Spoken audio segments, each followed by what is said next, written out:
Здравствуйте, дорогие друзья! Сегодня я беру интервью у великолепного международного экономиста. Его зовут Марк Узан. Его доклад посвящен глобализации, конец глобализации и новой экономика мира. Мой вопрос господину Марку Узану. Thank you very much that you gave me interview. It's for channel «Принципов простоты». Это наш канал «Принцип простоты» о духовных ценностях, и я ведущая Зайтуна Джандосова. Mr. Mark, could you say us about end of globalization and which recommendation you can give to government of Republic of Kazakhstan? Well, thank you very much. I think let's be very specific. Are we heading toward the end of globalization? For the moment, the first country who is really deglobalized is Russia. Okay.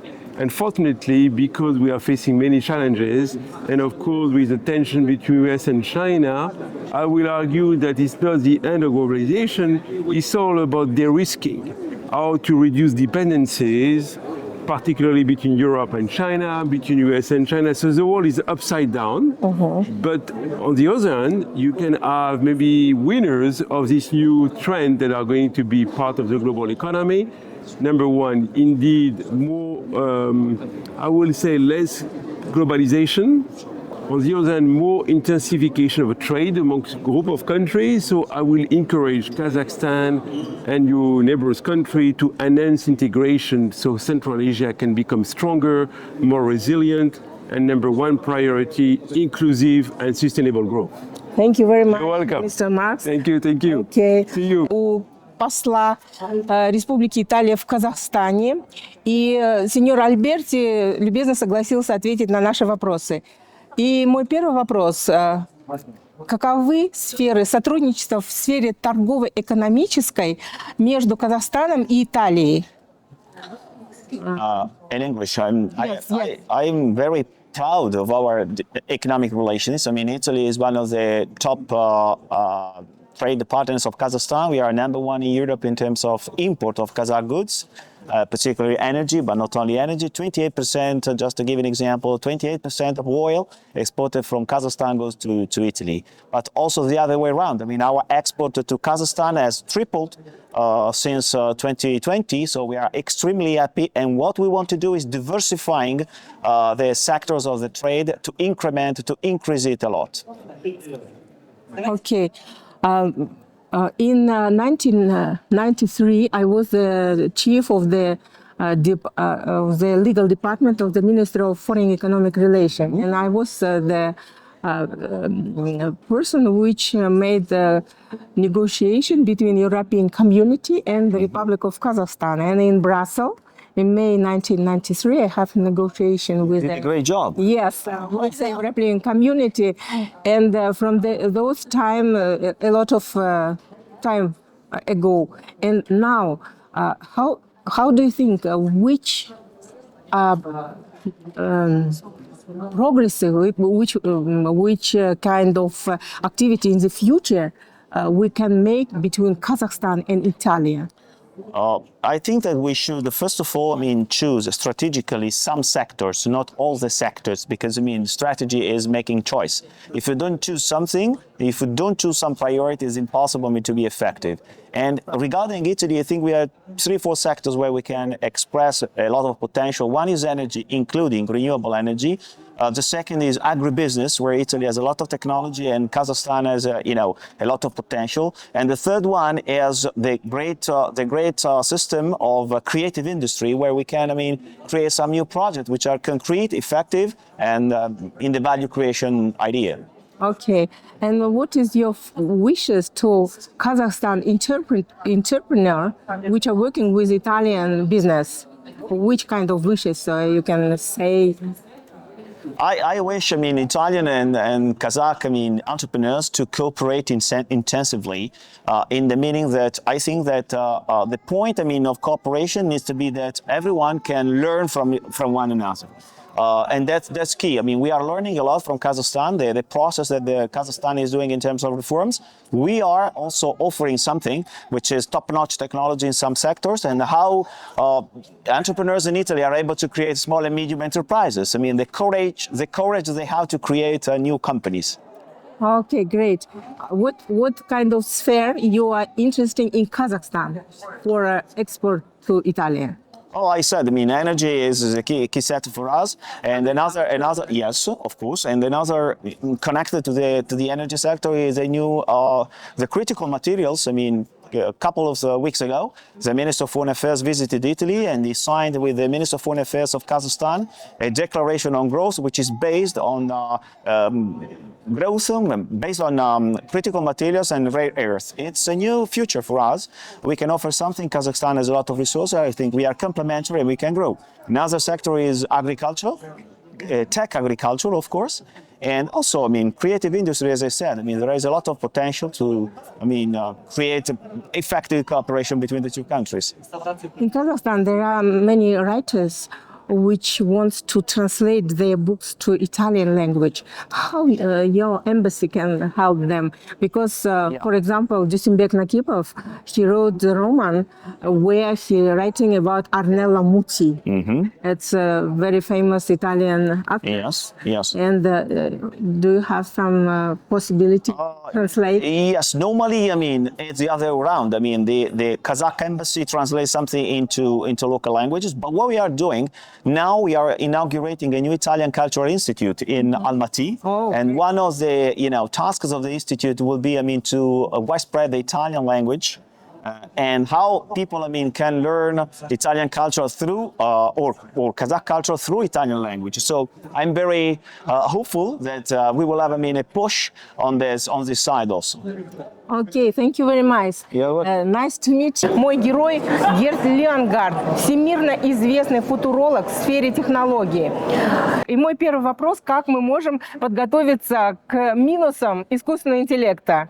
And my first question concerning how we can prepare or protect ourselves from the cons of artificial intelligence. We have to collaborate to figure out what the rules are. Okay. We have to work together to make good rules that help us develop, but address the downside, the negative effects. So this is about collaboration. Okay, and what is the main idea of your speech in this Nobel Festival? I think at the end I said, we embrace technology, but we don't want to become technology. Okay. That's my main idea. Okay, and your wishes to our channel? I would say my wish would be have a positive opinion about the future and don't go forward with fear. Окей, could we make Thank you. Спикер фестиваля, Нобель фестиваля в Астане, его зовут Лоуренс Краус. Он профессор, основатель отделения земных и космических исследований из Соединенных Штатов Америки. В настоящее время он живет в Канаде и проводит свои исследования там же. И мой первый вопрос, касающийся главных секретов невидимой Вселенной. Hello, Mr. Lawrence. Hi. Nice to meet you. Nice to meet you. And my first question, could you say about main non-visual secret of the universe? Well, the whole, as I was talking about here, and I'll talk about again tomorrow, most of the universe is invisible. The part we see is just like the tip of an iceberg. I talked about the invisible universe of stars and galaxies, most of which we can't see, and the fact that there are signals coming at us from the universe that we can't see. We have to build special instruments, X-rays, other things, and even things as exciting as gravitational waves. And on the smallest scales, most of the universe is invisible. So one of the great excitements of science over the last 100 years is how much of the universe remains to yet be discovered. And every day we're discovering new things. I like to say every day I'm surprised if I'm not surprised. What can you say to a young scientific person in Kazakhstan which are interested with your sphere of activity? Well, what I can say is that it's a wonderful time to be alive. This is a celebration of technology, and technologies are opening up whole new windows on the universe. We are tomorrow I'll talk about the new windows that we're learning about other planets, and we may soon learn about life elsewhere in the universe, even maybe in our solar system.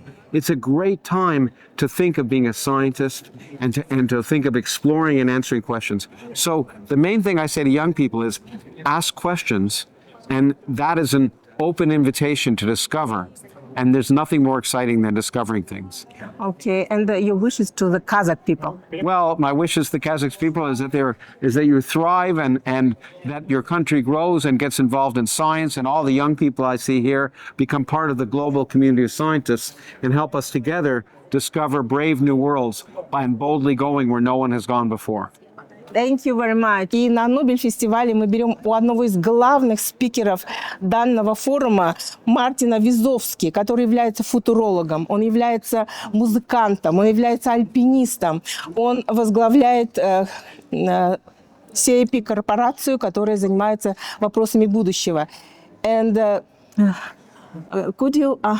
I introduced you. Yes. And could you tell us about main ideas from your speech in this Nobel Festival? Thank you. So the main idea is that if you have an organization, a community even, but also especially if you have a business, or if you run a country as well, we need to have foresight. We need to start with a vision. Because otherwise the risk is that people want to do strategy and execution. And I always ask, what is the strategy you have? Where did it come from? Yes. What vision did you have that drove you to arrive at the strategy? If you didn't have a vision, your strategy might be random or reactive to the market or the situation today, not proactive for the future, the foresight, the vision that you want to have. And that's a danger. We risk of being in the same place. As I say, you need to imagine the 10th step before you take the first one. Yes. Otherwise, you risk going in circles.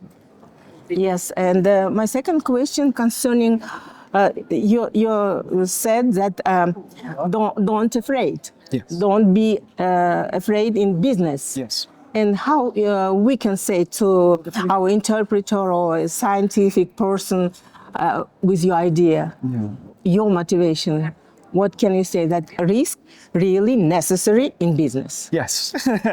Risk is our business. Change is our business. I mentioned Gutenberg and the printing press that changed so much of how we understand information and knowledge, and it spread, it changed the world, actually. It also challenged the established status quo of the knowledge back then, especially in Europe, which was Christianity. It was a religion, a dogma. Yes. And it challenged that through spread of innovation. And people feared this, but we had the time to handle the fear. And we came out on the good side, I would believe, from that revolution, or evolution, or transformation through printing press. Now, the Gutenberg moment, happen not only every third generation, your grandchildren will experience something new and I can prepare you for that. No, they happen, sometimes it feels like they happen 3 times per year. AI is on the table right now, but we've been observing it for a while. If you don't observe what's happening around you, and all of a sudden, it's here, then you fear it. But to understand it, you translate that fear to something that you can risk, that you can dare fearlessly to experiment on, to talk to other people about, to build communities, teams, future teams, imagination teams, innovation teams in the organization and company. And you can do it in a safe space. So if you have other fearless people, you can be vulnerable to risk together and try to mitigate it. So leading from the future, rather leading from your history only, is necessary to come together. So risk is our business and change is what we do. Yes, and as I understand that music help you in your scientific ideas. And what music for you? What does it mean, music for you? Music was very important, but it doesn't have to be music. Also, I'm not a scientist. Yes. I don't have a scientific background. I don't use the scientific method. That's very important. And I have enormous respect for the scientific method to bring out the best knowledge we can have at a certain moment and try to prove it with experimental science. But back to music. Music was important to me because I played punk rock. Yes. It was a little bit disturbing for some people out there, and that's what we liked. Actually, as a teenager, I was only 14, 15 years old when I started to play. It was a way for me to take risk, to express myself, to be an individual. but be fearless about it. Okay, I was hiding behind long hair and behind a guitar and behind expressions, that were the attributes. That was my defense, if you wish, to those who didn't like it. But it made me think creatively in a safe space with the band, with the community of the music lovers. And they said, you're not good, but at least you're trying. Great. That's the first step to change. Your alpinist also is some kind of risk. How you protect yourself from this area of your activity? So I'm actually not an alpinist, but I tried to use a mountain bike. Yes. I'm not good at it. You mountain bikers out there, so sorry. But any sport or any activity you take that is physically dangerous to you is exciting. So you try to learn that activity, you try to not to fall, but you will fall. It will hurt, but you will be happy when you end up and go out there. And I tried.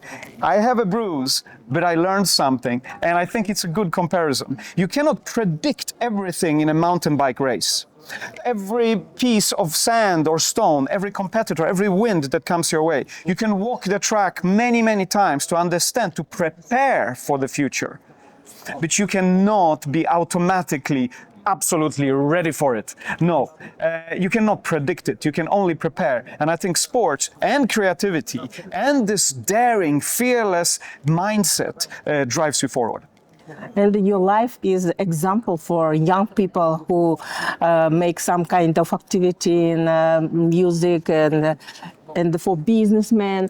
And what is your wishes to our channel from young people and also for businessmen? The vision for the listeners, for the watchers here, you mean? Yes. Well, I have one vision that humans and technology live in an empathic symbiosis. Yes. Today, the technologies we produce are many times produced to financial gains. They are absolutely driven by discovery and so on as well. However, when we want to go to market with the technology, we usually think about how that market will react right now. We do not use the whole innovation, long-term innovation map from vision to foresight, to insight, to point of view, to strategy, and then execute. We don't. We take a strategy and execute immediately. My vision is that the technologies we put out there are considered in a long-term perspective. Whatever long-term means 10 years from now, it might be only 3 years, but you need to consider the longer term. And my vision is that humans and machines live in symbiosis. Great. Today, Martin Wizowski was our hero from the Nobel Festival. I wish you best regards. Thank you so much for your speech. Thank you, everybody. Nice to meet you. Very nice.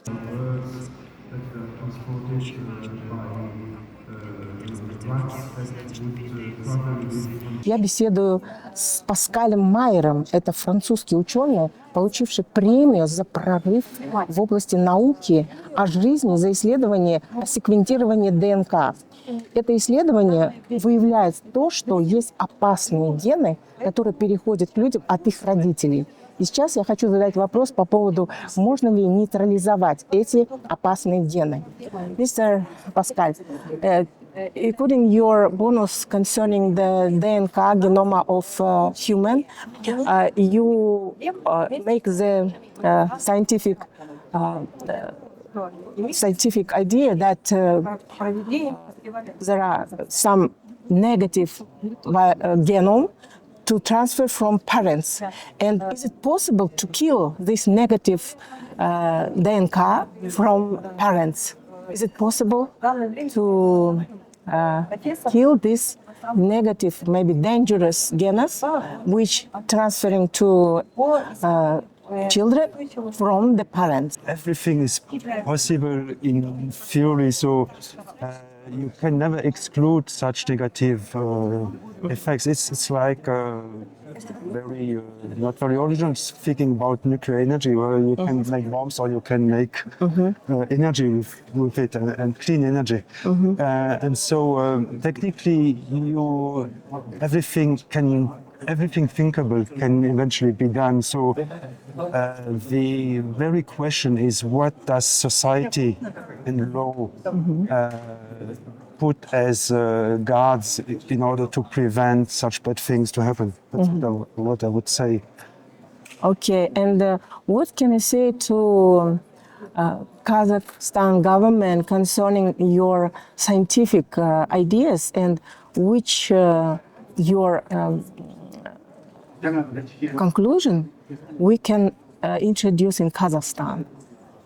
In Kazakhstan, as I said during my small talk here, you did something very impressive to me during COVID. You were able to develop a vaccine, you were able to test it, to evaluate it. Then it didn't be maybe world success, but that's not the big point. I think you showed that you can do it. And next time when something happened, you should be taken seriously. We had a bit the same adventure. I did actually, I think, develop a possible treatment against the coronavirus, but it was not possible to test it. But next time that this happened, I can come with that data, with exponential. Look, guys, we did it quickly, we did it. Nobody else basically did it. Moderna and Pfizer did it, but not much better in the end. It's just that they had a lot of power behind them and they could be successful. So I think Kazakhstan has that possibility eventually to be pioneer and innovative in novel therapeutics, in health, and certainly it's a country that I see with this emphasis on science, with emphasis on knowledge and on young generation. That seems to me, I'm discovering Kazakhstan, I must admit. I'm very impressed. It looks to me that you can become a very great 21st century country. Okay, and in the end of our interview, what can you say to Kazakh people on behalf of the French scientific persons, which your wishes to Kazakhstan people, and especially scientific people who are working on the sphere which are your science? Be innovative. Be innovative. Don't be afraid to go out of the normal, ordinary tracks and just go to places where nobody has been since then. It's my advice I can give as a French scientist. I'm not sure that that's what any French scientist would say, because I'm not a French academic. I'm a French scientific entrepreneur, more than an academic. So that's my advice and opinion. Okay, I wish you a new bonus for your activity in the French, and thank you very much for this interview. Thank you. Okay. Это доктор господин Рай Квон Чунг. Он лауреат Нобелевской премии 2007 года, советник генерального секретаря ООН по вопросам изменения климата. 25 лет назад он выдвинул идею, что правительства могут сотрудничать по научно-техническому сотрудничеству. И сейчас я хотела бы задать вопрос господину Рай Квон Чунгу, как сейчас обстоит эта ситуация и какие правительства поддерживают эту идею господина Рай Квон Чунга, которую он выдвинул 25 лет назад, в 2018 году. Could you explain us, 25 years ago, you made the idea that governments should cooperate with scientific cooperation, and which government achieve your idea concerning the cooperation between governments and scientific cooperation, coordination? I don't think that that's what I propose. I propose a green growth idea. Green growth. Yes, green growth. Зелёной Green growth is turning climate challenge into economic opportunity. That is the idea of a green growth. And I've been promoting the green growth idea. And but so far, green growth has not been very much practiced. Kazakhstan was one of the country. The Green Bridge was promoted by Kazakhstan. But now I think the Green Bridge idea is a little bit losing momentum. And but I hope the Green Bridge, Green Growth, or Green Economy can be revived and has to be strengthened. Okay, how you can, what can you say to our government concerning the green economy?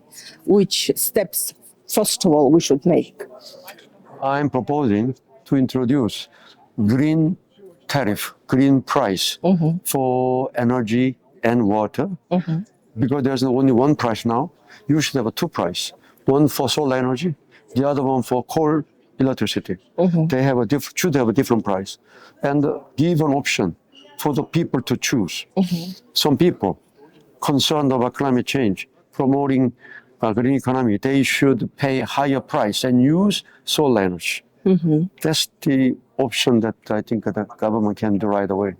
Okay, and which can wishes you can say to Kazakhstan peoples on behalf your... Yeah, the people, they should not just think that green economy is a job of government and the business. That's not true. If there is no green consumer, green people, there will not be green economy. It cannot be done by government or the business. Green consumer means people who are willing to pay higher price for the green energy, green water, green product. If they don't, green economy not possible. Okay, and you're saying concerning the green economy, about the climate, and how can we protect ecology of our soul? Soul. Soul. The soul, yes. How can we protect the soul? This is something I have no idea. You can teach them. I have no idea. Okay, thank you very much, Okay, thank you. Mr. Okay. Undoubtedly will prosper over the next 100 years. But now let's come back to reality. The brain is an extremely complex. Ричард Станислаус Джозеф Фраковяк, британский невролог и нейробиолог. Он инициатор проекта 2013 года Human Brain Project, цель которого создание к 2024 году компьютерной модели функций человеческого мозга. И мой вопрос, как идет в настоящее время в этом направлении эта работа? И будет ли к 2024 году создана компьютерная модель человеческого мозга? The project started in 2013. And I was involved until 2015 when I went to retirement. The initial aims of the project were subsequently changed, and the project finished this year. It became a series, a sort of soup of different mini projects, which never had the same vision as the original. Okay. And the reasons were very complex, all sorts of influences. It was something that Europe could have done, should have done, but in the end, it reached a lower ambition than we had at the beginning. Okay, thank you very much. And what kind of recommendation you can give to our government and to our scientific person which are working in your sphere? The most important thing is to be at the front edge of technology, and then to have a realistic vision into the future, how those technologies will develop. So it's a matter of judgment. And so any project like this is high risk, but potentially very high achievement. So I think a government needs to understand that this is a big investment. It needs to take it away from the funding for the standard. And it needs to take that ambitious step. And then, when it makes its choice, it must absolutely follow what was proposed. The second thing I would say is that a government like the governments of the European Union or of Kazakhstan and the governments of Asia, or even just China and India on their own, Yes. need to connect with each other, need to talk to each other, need to understand that these very high-level ambitions will have an impact on humanity. And so we need to bring together all sorts of knowledge, but also technical knowledge. Let me give you one example to finish. The Manhattan Project, which produced the atomic bomb for a specific vision to end the war, brought a lot of European scientists to the United States, and in the United States, a lot of scientists as well. They interconnected for the higher good. And when it was all finished, there were clever people around who realized you needed to transfer that knowledge to everyone in the world for this to be a proper deterrent. That is the sort of high-level thinking, high-level strategy that is absolutely critical to these projects. So, ambition that comes from vision, which is realistic but high risk, coupled with the responsibility to transfer the knowledge to the rest of the world. Yes, thank you. And you are making a speech today, and which is the main rules from your speech you can say us? Well, we've heard today already a lot of philosophy, Yes. a lot of what I call prognostication, Yes. which, as we know from history, is usually wrong. Yes. And so what I want to do is to anchor this in some reality. I will give a brief view of where we are with our knowledge of the brain. I will introduce informatics and AI to see what it's already done. And then I will give my prognosis of what will happen in the future. Oh, great. And my last questions, what can you wish to our potential people who are living in Kazakhstan?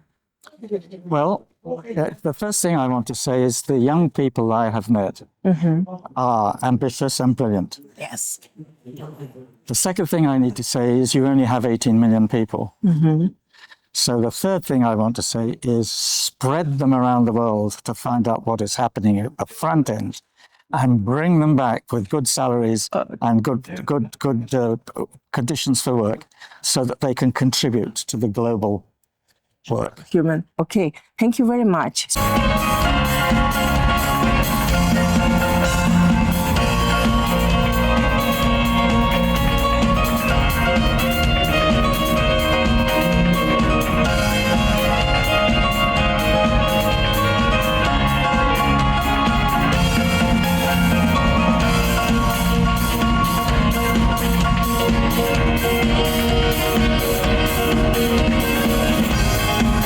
Скажите, пожалуйста, вот Казахстан вступил в Всемирную торговую организацию несколько лет назад, и вот сейчас, на ваш взгляд, какие риски существуют для казахстанских предпринимателей?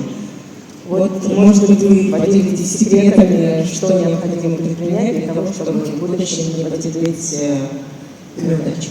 Спасибо. So she's saying that Kazakhstan has recently joined World Trade Organization. And what are the risks for current Kazakhstani entrepreneurs these days?